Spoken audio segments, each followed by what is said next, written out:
Hey guys, great to be with you today in Godspot. I want to talk to you about a statement that really resonated with me. It says, be curious, not judgmental. It's a simple leadership principle that I'm talking about. It sounds basic, but in practice is probably one of the hardest disciplines to live out.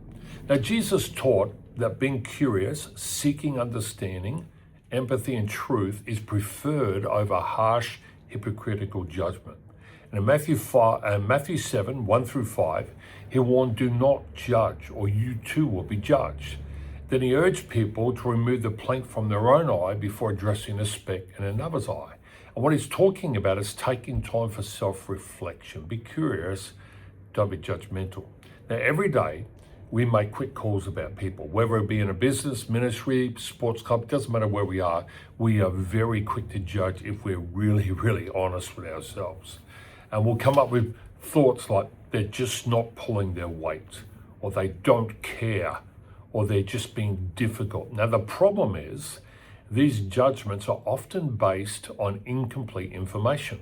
And as leaders, when we jump to conclusions, we don't just get it wrong. We can damage trust, we can damage culture, and we can damage the outcomes. So think about, how does this play out? Well, when you're being judgmental, you might ask this question like this: what's wrong with them? That's a very judgmental statement. You've actually attacked the person. Well, being curious is like, what might be going on here? I don't really understand what's happening here. And I'll tell you, that makes all the difference in the world. So instead of saying, why did you miss the deadline, which is a judgment with a full stop on it, you could say, well, can you help me understand what happened this week? You had a deadline, but you didn't meet it. And you know it was there. What can I do to help here? Help me understand what happened here. I'll tell you, same issue, very different tone, very different result, because curiosity is really important. But let me just balance this. Curiosity doesn't lower the standard. It helps us get to the real issue so we can actually fix it. So when we lead with curiosity as leaders, this is why it's important. We make better decisions because of better information. Secondly, we build trust because people feel like they're being heard, not labeled. And lastly, we build a safer environment where people can be honest early instead of hiding their problems. And from a value perspective, this aligns with being people who are quick to listen and slow to speak. It's really important. So let's balance this. Let's be clear. This is not about avoiding accountability. We still address performance issues. You've got to speak into it, and you've got to have a record of discussion or some sort of meeting about that. Secondly, you've got to be willing to have tough conversations. And thirdly, you need to uphold your standards.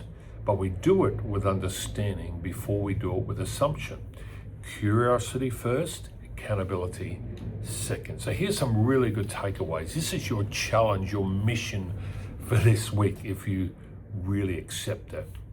Ask yourself these questions. When you're being frustrated by your team members or people around you, ask yourself, what am I assuming?